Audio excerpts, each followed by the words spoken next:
Andito kami sa Manila, sa may Ermita area. Kakakain lang kami ni Jax ng dinner sa may Robinsons. Hindi sumama si Jess kasi pagod daw siya. May isang request si Jess, sabi niya pag pauwi na kami kung pwede kami maghanap ng balot.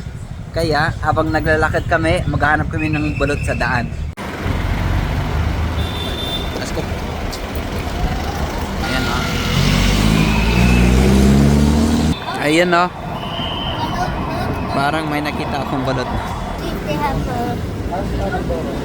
balut ka eh. Kuya, magkano po yung balot? 25. 25 isa? Apat po.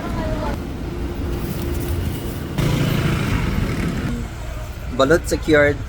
Wala pang 1 minute may nahanap kaming balot sa kabilang kalsada. Matutuwa si Jess. Bebe! Balot! Wow! Yay! Sa akin to lahat? Apat? Kung gusto mo. Thank you, babe. Welcome. Ang kine-crave ni Jess. Ala.